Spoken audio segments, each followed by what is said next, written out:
બાળકો આજે આપણે વર્તુળમય ગતિ પદાર્થ વર્તો હોય તો એના વેગ અને પ્રવેગ ઉપરથી એના પ્રક્ષેપની ગતિનો વેગ અને પ્રવેગ શોધવાનો છે.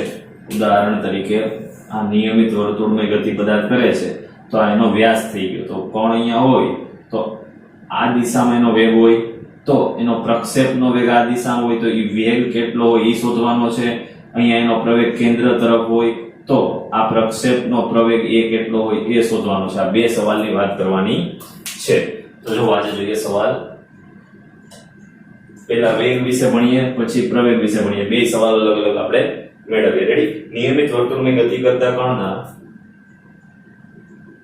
નિયમિત વર્તુળમય ગતિ કરતા કણના પ્રક્ષેપ કણનો વેગ પ્રક્ષેપ કણનો તત્કાલીન વેગ પ્રક્ષેપ કણનો તત્કાલીન વેગ મેળવો.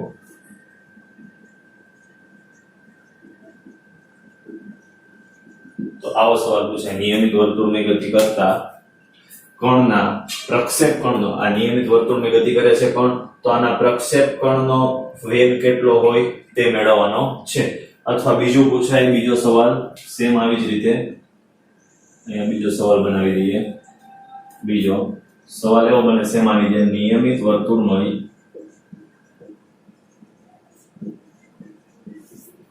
ગતિ કરતા કણના પ્રક્ષેપ કણનો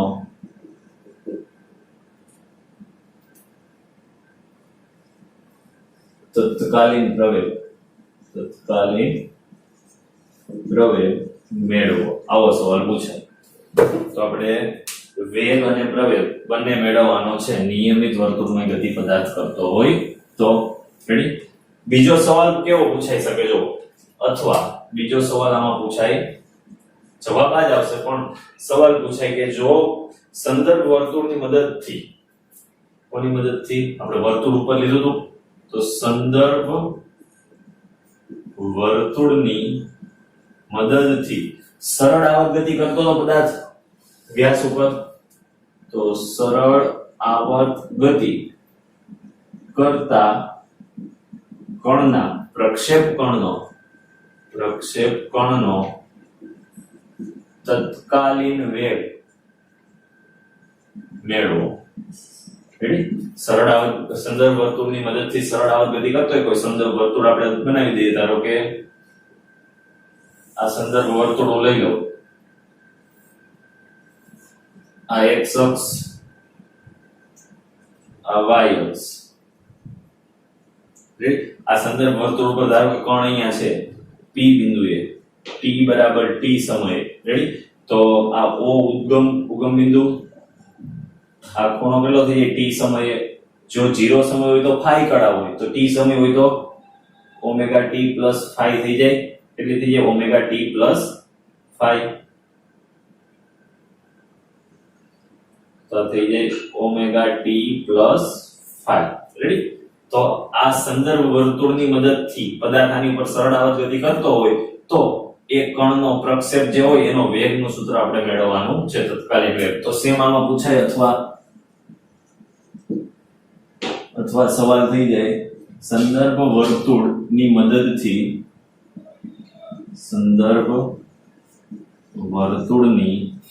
મદદથી સરળ આવર્ત ગતિ કરતા કણના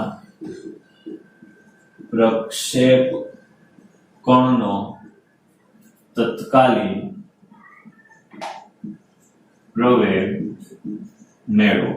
રેડી? આ બે સવાલ પૂછાય. આપણે આ બે સવાલ આ લેક્ચરમાં ભણવાના છે, પછી આપણે આગળ ચર્ચા કરશું. સેમ સંદર્ભ વર્તુળની વાત કરી છે તો સંદર્ભ વર્તુળ હોય તો વિદ્યાર્થી મિત્રો આ વખતે વર્તુળ અહીંયા બનશે. વર્તુળ ઉપરથી જ વાત કરવાની છે. તો જોઈએ, આ થઈ ગયું સંદર્ભ વર્તુળ, આ થઈ ગયું y અક્ષ, આ થઈ ગઈ x અક્ષ. આપણે x અક્ષ ઉપર જ પ્રક્ષેપ લેશું બરાબર. y અક્ષ ઉપર લઈએ તો પણ ચાલે, એમાં સરળ ગતિ થતી હોય. કોઈ પણ વ્યાસ લઈએ, આ થઈ ગયું એનું ઉગમ બિંદુ O. કોણ અહીંયા છે P બિંદુએ, t બરાબર t સમયે. તો આ કડા કેટલી થઈ જાય ઓમેગા t પ્લસ 5t સમયની કડા. હવે આ પ્રક્ષેપનો પ્રવેગ, આમાં પ્રવેગ શોધશું, આમાં વેગ શોધીએ. તો જો પહેલા તો પદાર્થ જો સરળ ગતિ કરતો હોય, નિયમિત વર્તુળની ગતિ કરતો હોય તો આપણે જોઈ ગયા એના ઉપર રેખીય બળ કેટલું લાગે, F બરાબર ma. રેડી? અને કેન્દ્રગામી બળ કેટલું લાગે, F બરાબર mv²/r. r ત્રિજ્યાનું વર્તુળ હોય તો આપણે આ વર્તુળની ત્રિજ્યા લઈએ છીએ અત્યારે a. મેં લઈ લીધું a ત્રિજ્યાનું વર્તુળ છે. વર્તુળ કેટલી ત્રિજ્યાનું, a ત્રિજ્યાનું લઈ લીધું બરાબર. જો આ ત્રિજ્યાનું વર્તુળ, a ત્રિજ્યાનું વર્તુળ છેદમાં શું આવે, a આવે mv²/a. વર્તુળની ગતિ કરતો હોય તો આ કેન્દ્રગામી પ્રવેગ કહેવાય. રેડી? Centrifugal force. અને આ રેખીય પ્રવેગ. તો હવે જો પદાર્થ વર્તુળની ગતિ કરતો હોય તો એનો વેગ કેટલો હોય, v a ઓમેગા થાય. આની કોણીય આવૃત્તિ હું લઈ લઉં ઓમેગા. રેડી? અને આ રીતે ઈ વર્તુળની ગતિ કરે છે. આની પણ સેમ કોણીય આવૃત્તિ હું લઈ લઉં ઓમેગા, અને વર્તુળની ગતિ આ દિશામાં કરે છે, વિષમઘડી દિશામાં. તો ઓમેગા કોણીય આવૃત્તિથી a ત્રિજ્યાના વર્તુળ ઉપર જો પદાર્થ ગતિ કરતો હોય તો એનો વેગ થઈ જાય v a ઓમેગા.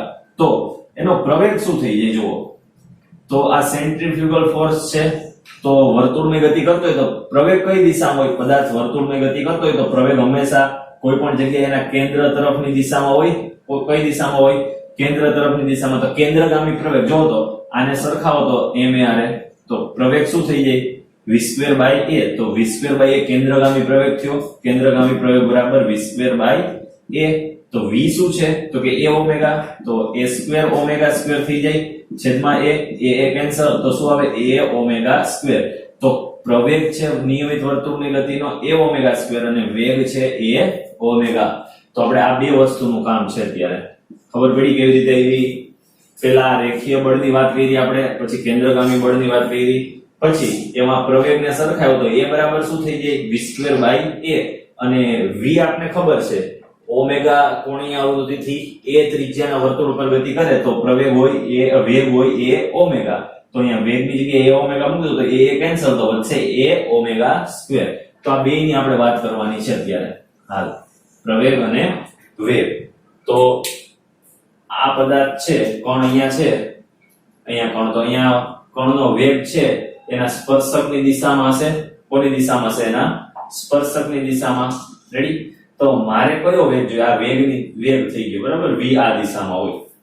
તો હું લખી નાખું પહેલા તો આમાં પ્રવેગ કઈ દિશામાં છે? પ્રવેગ આ દિશામાં છે a. પ્રવેગ આ દિશામાં છે કેન્દ્ર તરફ. આમાં વેગ સ્પર્શકની દિશામાં છે. અહીંયા વેગની વાત કરીએ છીએ, અહીંયા પ્રવેગની વાત કરવાની છે. હવે આમાં જો નિયમિત વર્તુળની ગતિ કરતા કણનો વેગ આપણે જોતો હોય તો એ કોના જેટલો અહીંયા જોઈ ગયા? વર્તુળની ત્રિજ્યા અને કોણીય ઝડપ ના ગુણાકાર જેટલો છે. વર્તુળની ત્રિજ્યા અને કોણીય ઝડપ. તો અહીંયા લખી દઉં જો નિયમિત વર્તુળની ગતિ કરતા કણની નિયમિત વર્તુળમય ગતિ કરતા કણની કોણીય ઝડપ અથવા વેગ એ વર્તુળની ત્રિજ્યા અને કોણીય ઝડપ ઓમેગા ના ગુણાકાર જેટલી હોય છે. તો કોણીય ઝડપ v બરાબર કેટલું થઈ જાય? a omega. તો આ થઈ ગયો કોણીય ઝડપ v બરાબર a ઓમેગા. આને આપણે બોક્સ બનાવી દઈએ. તો આ થઈ ગઈ કોણીય ઝડપ. રેડી? v બરાબર a ઓમેગા. તો પ્રવેગ કેટલો છે? ત્રિજ્યા અને કોણીય ઝડપના વર્ગના ગુણાકાર જેટલો. તો અહીંયા પ્રવેગનું લખીએ. જો સેમાની જેમ નિયમિત વર્તુળની ગતિ કરતા કણનો કોણીય પ્રવેગ, સોરી કણની ઝડપ, કોણીય ઝડપ ને કણની ઝડપ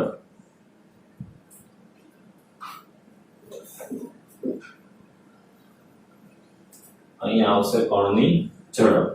કોણીય ઝડપ તો ઓમેગા કહેવાય ને, આપણે ખાલી ઝડપ જોઈએ છે. કણની ઝડપ એ વર્તુળની ત્રિજ્યા અને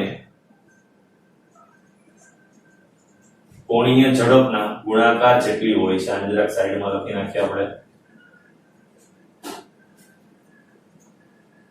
v is equal to a omega. Ready?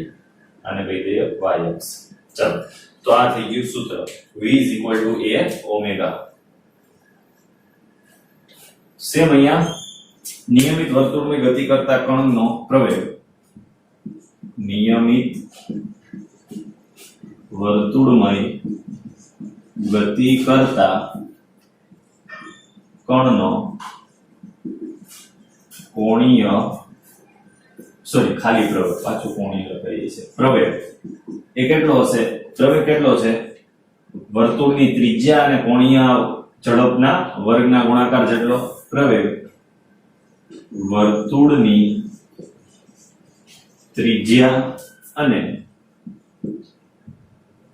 કોણીય ઝડપના વર્ગના ગુણાકાર જેટલો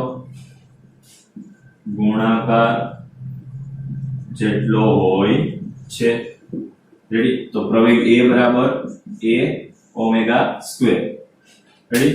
ચલો આને બોક્સ બનાવી દઈએ. તો આ થઈ ગયો આપણો પ્રવેગ. ઓકે, તો આ બે વસ્તુ આપણે સમજવાની હતી. આમાં પહેલો થઈ ગયું. ચલો હવે આગળ જોઈએ. આપણે કયો કીધો છે? પ્રક્ષેપનો વેગ અને પ્રવેગ કીધો છે ને. આપણે આ નિયમિત વર્તુળની ગતિ કરતો હોય તો એ વર્તુળ ઉપરનો પ્રવેગ અને વેગ શોધ્યો છે. આપણે તો પ્રક્ષેપનો વેગ અને પ્રવેગ કીધો છે. તો ન્યા લગી જઈએ. જો આગળ આનો તો આપણે વેગ મળી ગયો અને આ પ્રવેગ મળી ગયો. હવે આ પ્રક્ષેપ દોરીએ બેયના. તો આનો પ્રક્ષેપ ક્યાં હોય? અહીંયા હશે. તો આ તરફી ગતિ કરતો હોય, આમ જાય તો પ્રક્ષેપ આ તરફ ગતિ કરતો હોય. આ પદાર્થ આમ જતો હોય તો અહીંયા એનો પ્રવેગ આ તરફ હોય, કેન્દ્ર તરફ. રેડી? પદાર્થ આમ જતો હોય તો કેન્દ્રગામી પ્રવેગ અહીંયા આમ હોય તો અહીંયા કેમ હોય? આ દિશામાં હોય, કેન્દ્ર તરફ. આમાં સ્પર્શક દિશામાં. રેડી? તો આમાં વાત કરીએ આગળ હવે કે t સમયે કણના વેગની દિશા તે બિંદુ પાસે દોરેલા સ્પર્શકની દિશામાં હોય છે. તો લખી દઈએ એક પોઈન્ટ કે t સમયે કણના વેગની દિશા તે બિંદુએ વર્તુળને દોરેલા સ્પર્શકની દિશામાં હોય છે. તો t સમયે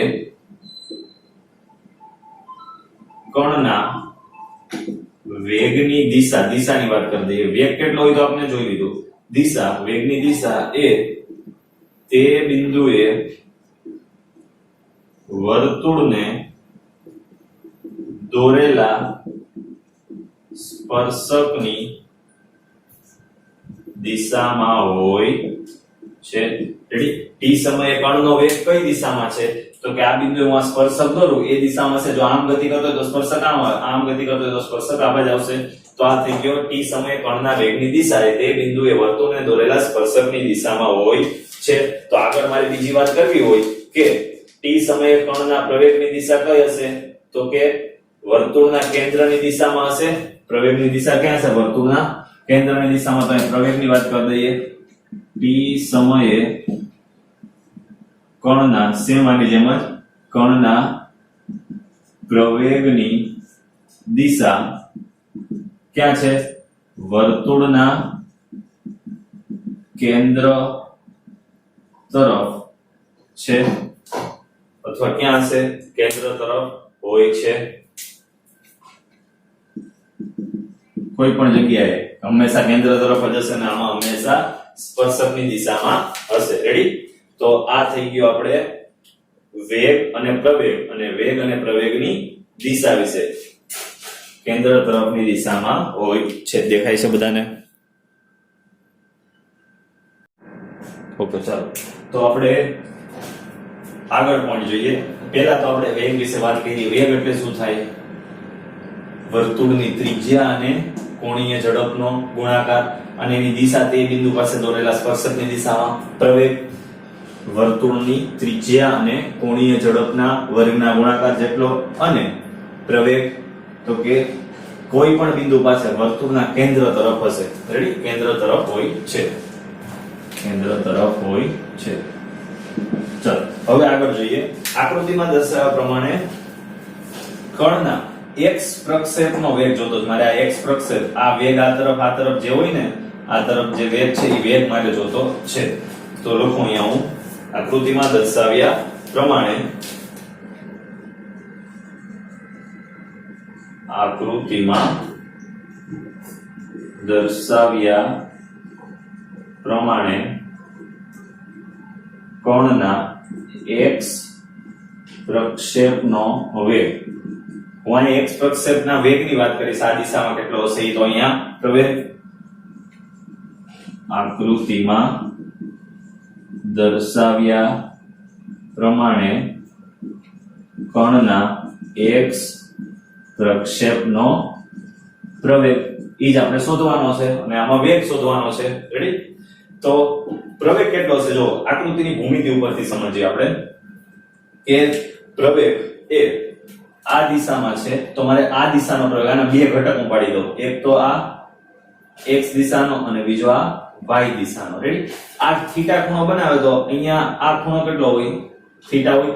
જો આ આખો અહીંયા હોય તો અહીંયા વેગ આ દિશામાં હોય તો બધો કઈ દિશામાં જશે? y દિશામાં હશે. હવે જેમ ઉપર જાય એમ અહીંયા ખૂણો વધે, અહીંયા y આરે પણ ખૂણો વધે, તો અહીંયા જેટલો ખૂણો વધે એટલો અહીંયા વધશે ઓમેગા t પ્લસ phi. પડી ખબર? Omega t plus phi. Ready? ફરીથી એવો સમજો, ધારો કે આ બિંદુની વાત કરું તો અહીંયા વેગ આ દિશામાં હોય. રેડી? આમ છે વેગ આ દિશામાં અને આ એનો સ્થાન સદિશ. હવે જેમ આ ખૂણો વધારશે તો અહીંયા ખૂણો જેટલો વધે છે એટલો જ ખૂણો અહીંયા વધશે. રેડી? આ જેમ ઉપર જશે એટલો જ ખૂણો અહીંયા વધશે, તો અહીંયા ખૂણો બનશે, અહીંયા ઓમેગા t પ્લસ phi બન્યો તો અહીંયા પણ બનશે omega t plus phi, omega t plus phi. Ready? તો મારે કઈ દિશાનો વેગ જોતો છે? મારે આ દિશાનો વેગ જોતો છે. તો આ v વેગ હોય તો આ ખૂણા બાજુ થઈ જાય v cos થીટા, તો આ બાજુ થઈ જાય v sin થીટા. તો આ વેગનું મૂલ્ય કેટલું હશે? v sin થીટા કેટલો છે? Omega t plus phi. અને કઈ દિશામાં છે? ઋણ દિશામાં છે, તો આ કેવો હશે? માઈનસ હશે. તો t સમયનો વેગ જો હું અહીંયા લખું છું, v of t is equal to v minus v sin omega t plus phi. પડી ખબર? ફરીથી એકવાર સમજાવજો. આપણે આ વર્તુળ છે, બરાબર?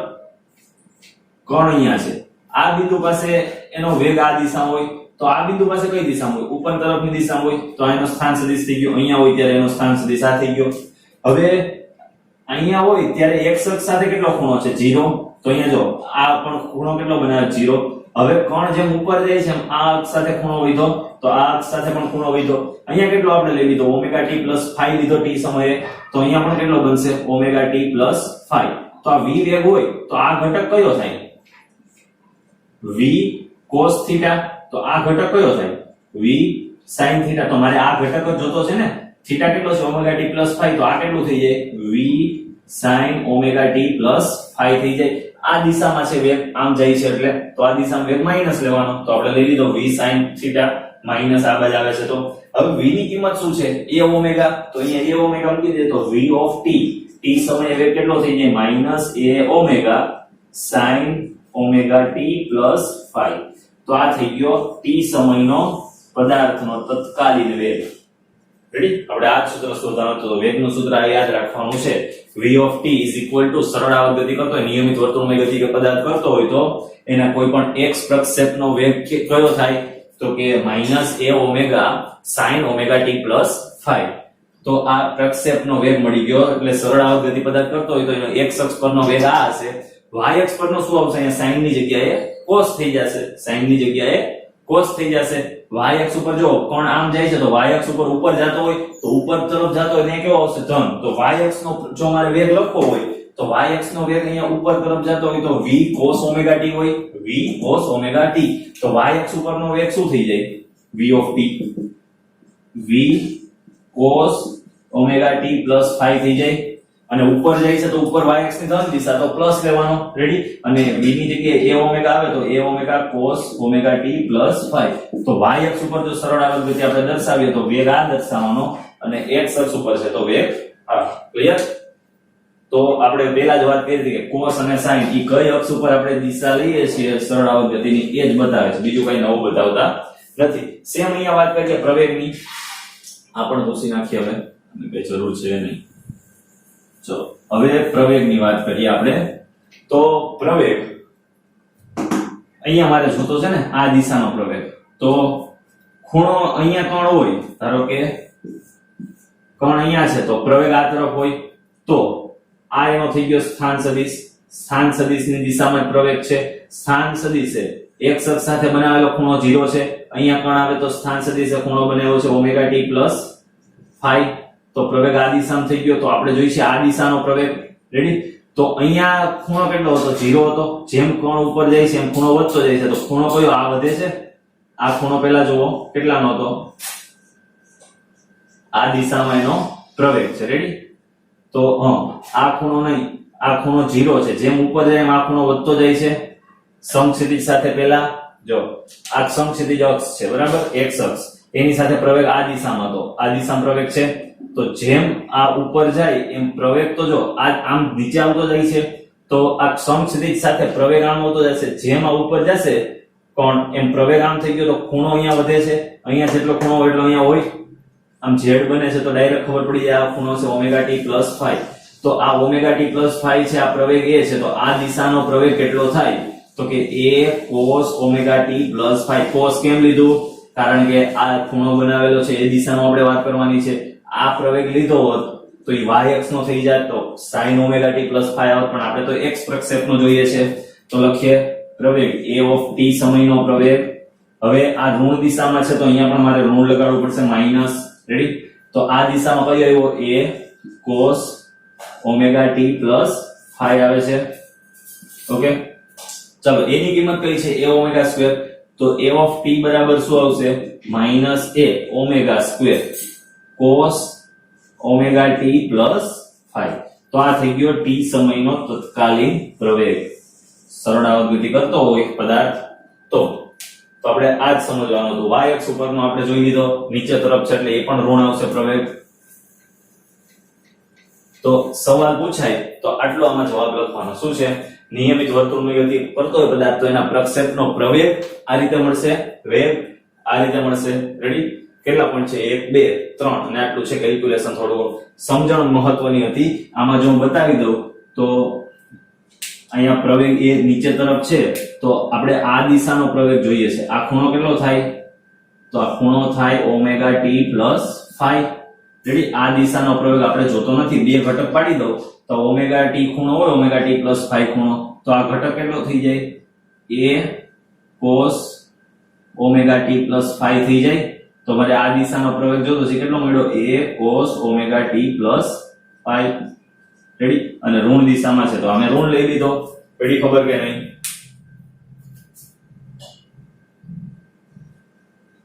ઓકે, તો આ તો આપણો સવાલનો જવાબ. તો આ આપણે જે વર્તુળમય ગતિ ઉપરથી સાબિત કર્યું ને એ જ આપણે વિકલન કરીને કરી શકીએ. જો સ્થાનાંતરનું સમયની સાપેક્ષ વિકલન શું આપે? વેગ. સ્થાનાંતરનું સૂત્ર શું છે? x of t. x અક્ષ ઉપર જો પદાર્થ સરળ આવર્ત ગતિ કરતો હોય તો શું આવશે? a cos omega t plus phi આવે. તો આનું સમયની સાપેક્ષે વિકલન કરું dx by dt તો એ મને શું આપશે? વેગનું સૂત્ર મળશે. એટલે આનું વિકલન કરીશ તો મને ડાયરેક્ટ આ મળી જશે. પાછું એનું વિકલન કરીશ તો પ્રવેગ મળશે. તો એ આપણે આવતા લેક્ચરમાં જોશું સવાલ. આ લેક્ચરમાં આપણે આટલું રાખીએ. બે સવાલ છે, એક તો વેગની વાત કરી અને એક પ્રવેગની વાત કરી. આવતા લેક્ચરમાં આપણે વિકલન દ્વારા કેવી રીતના વેગ અને પ્રવેગ મેળવી શકીએ તેની વાત કરશું. ત્યાં સુધી આ લેક્ચરની સંપૂર્ણ તૈયારી કરી નાખો. Thank you.